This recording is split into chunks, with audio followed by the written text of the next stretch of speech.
Assalamualaikum warahmatullahi wabarakatuh. Ketemu lagi bersama saya Berry Kontraktor NBSI. Kali ini kita membahas tentang organisasi yang ada di kontraktor atau di proyek siapa saja.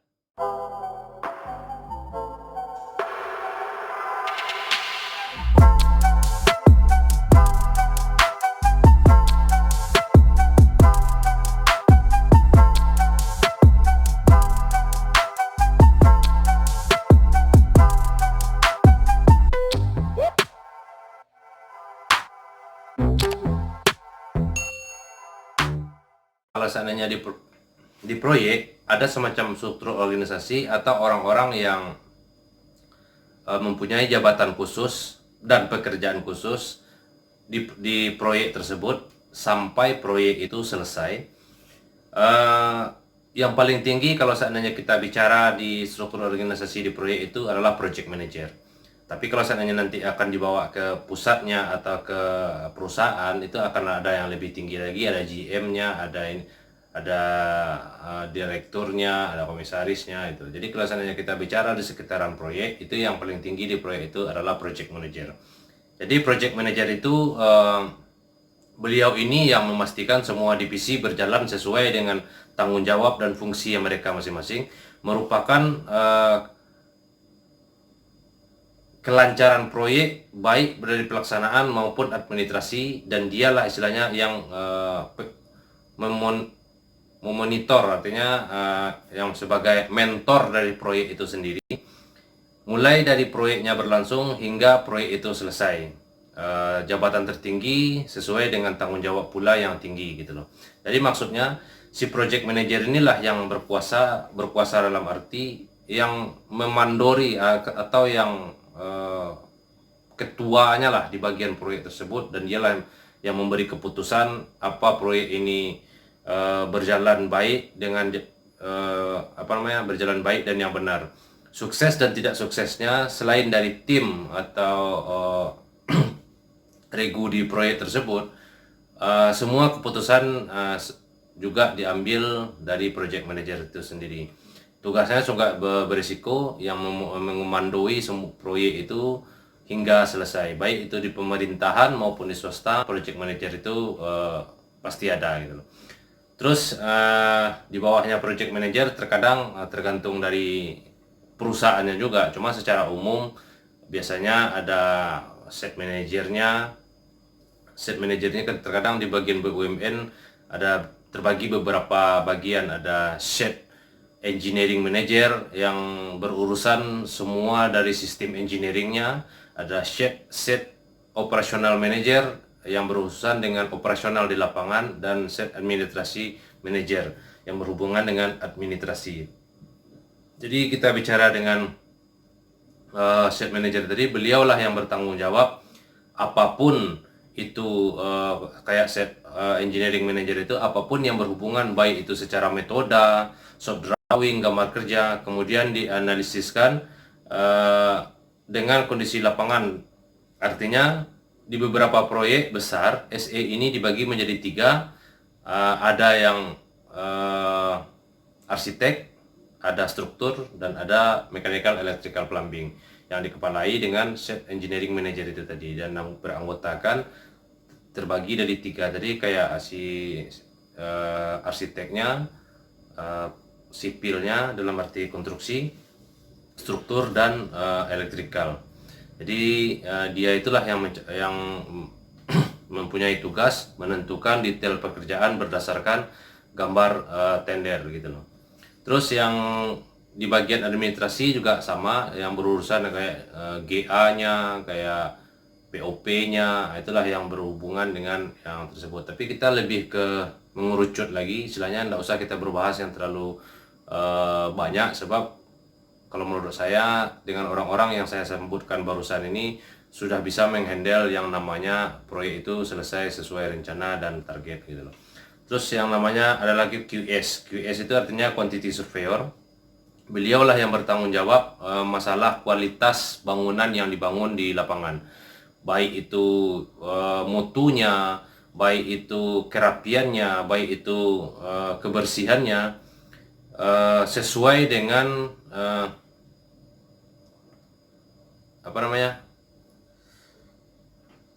yang sesuai dengan yang diajukan sama owner barusan. Jadi QS ini beliau itulah yang bertanggung jawab secara administrasi, baik itu dari schedule, baik itu dari metode kerja, baik dari mutu yang akan diterapkan nanti ke QC.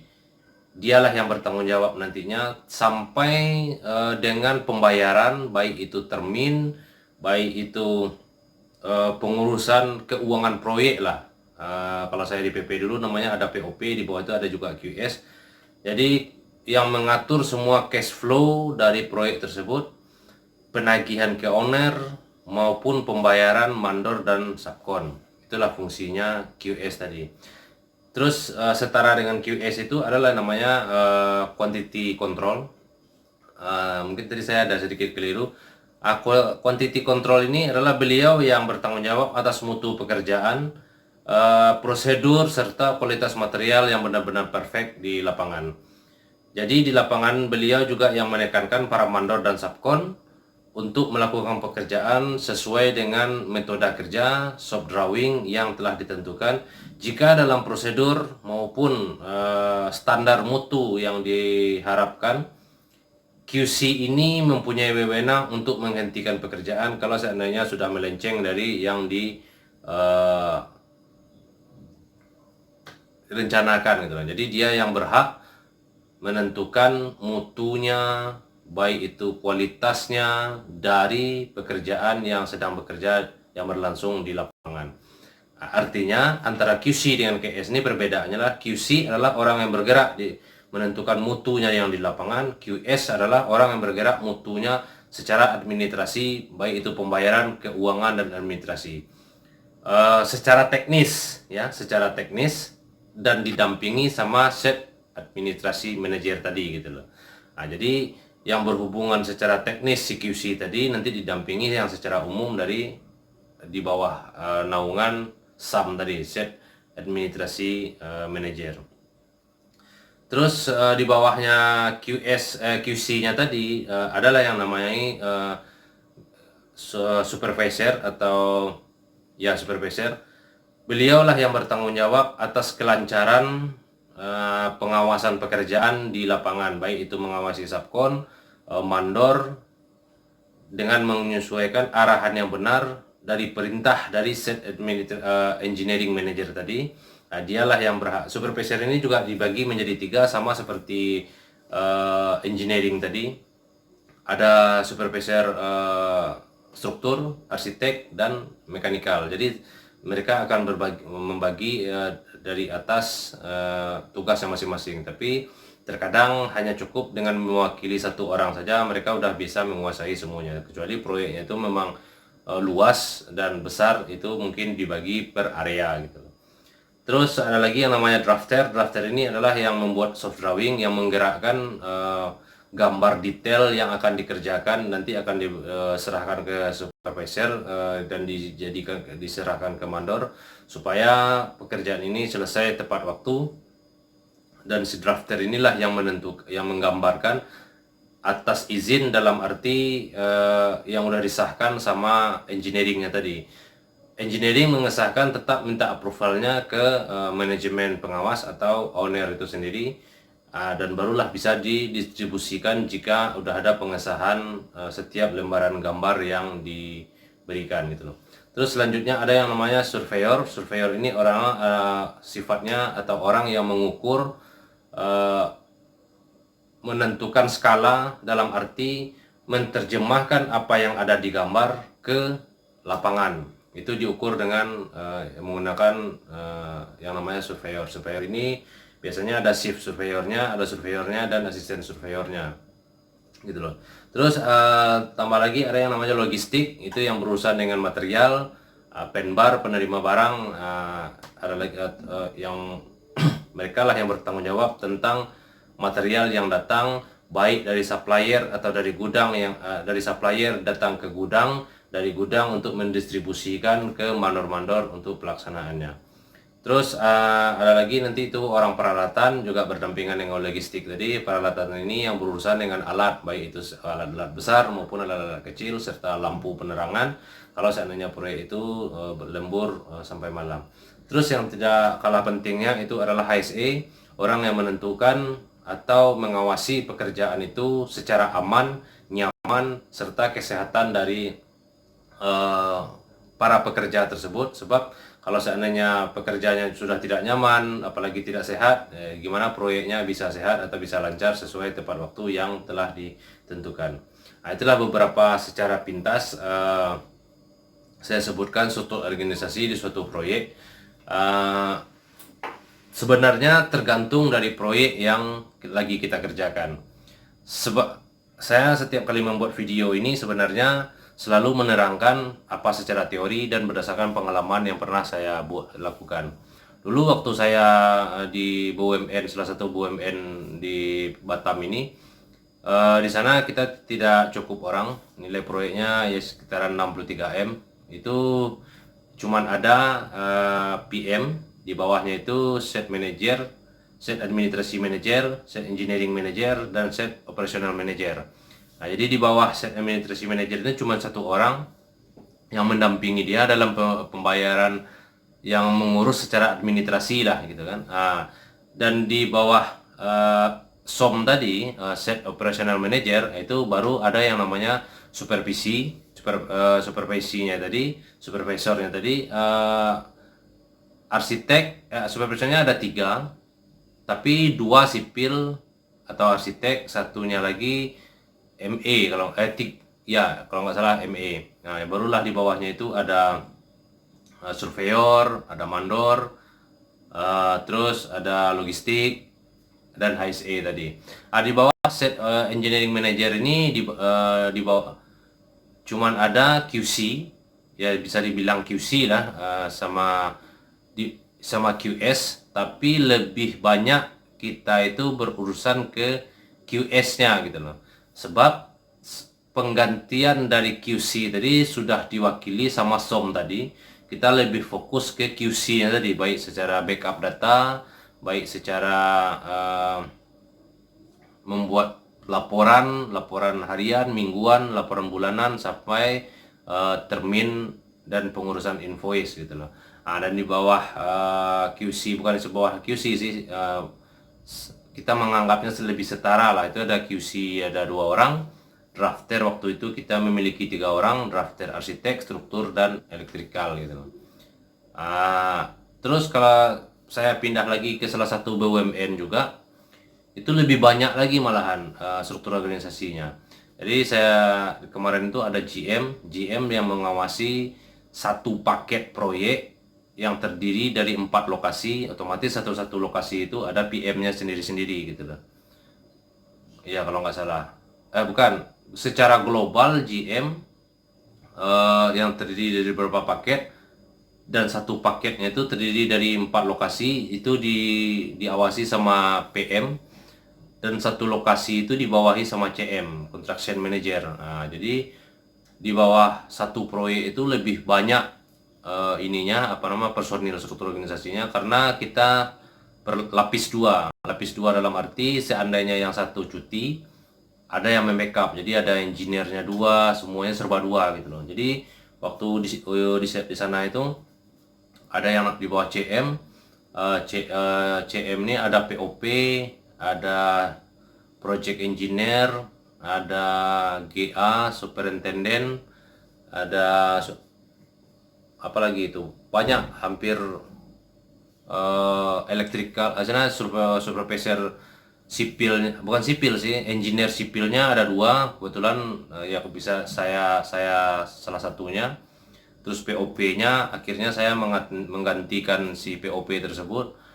Elektrikalnya juga ada 2, mekanikalnya juga ada 2, ada scaffoldernya, ada HSE-nya, ada paramediknya, ada logistiknya, ada penbar, ada peralatan,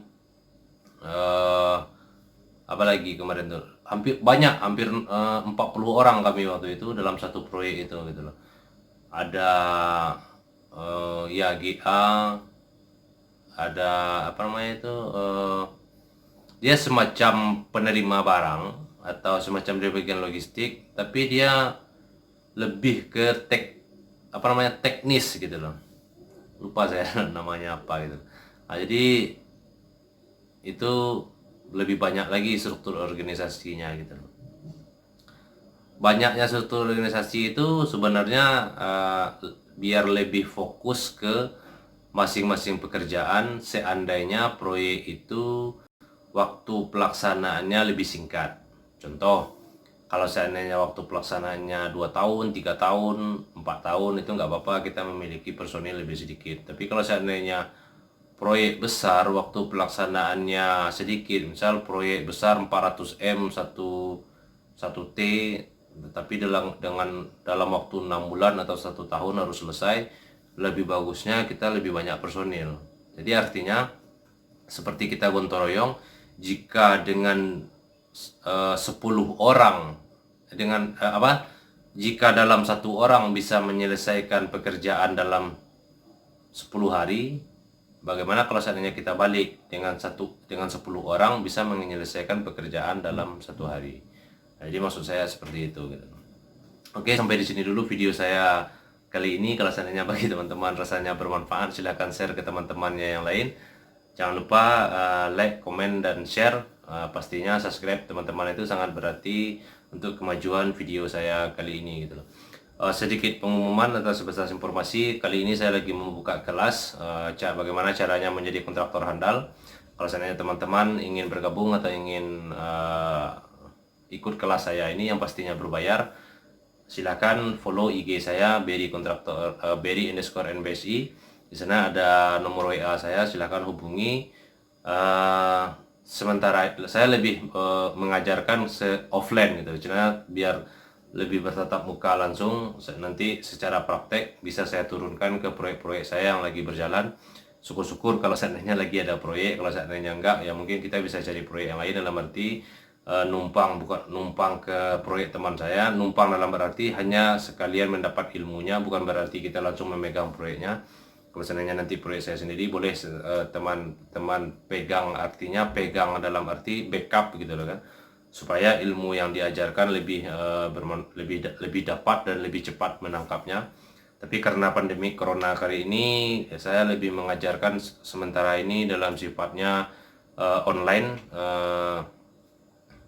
artinya menggunakan Zoom, webinar. Ya, jadi sementara kita bicara secara teori dulu, tapi saya lebih memfokuskan sering-sering mencari ilmu baru, kalau bisa sering-sering mencari proyek baru gitu loh.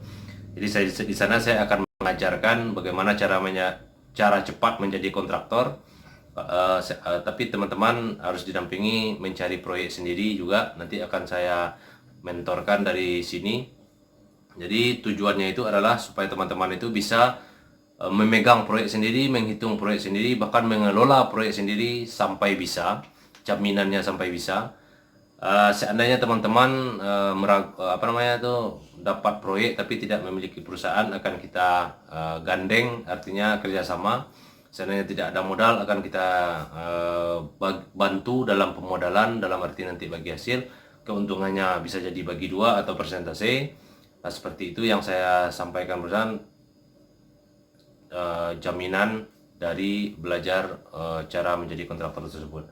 Silakan kontak saya di WA atau hubungi atau follow IG saya Berry_NBSI. Sementara ini juga saya lagi mengajar webinar tersebut. Oke, sampai di sini dulu video saya kali ini. Kalau seandainya rasa teman-teman bermanfaat, silahkan share, tinggalkan komen di kolom komentar di bawah. Yang pastinya jangan lupa subscribe channel saya ini. Oke, see you.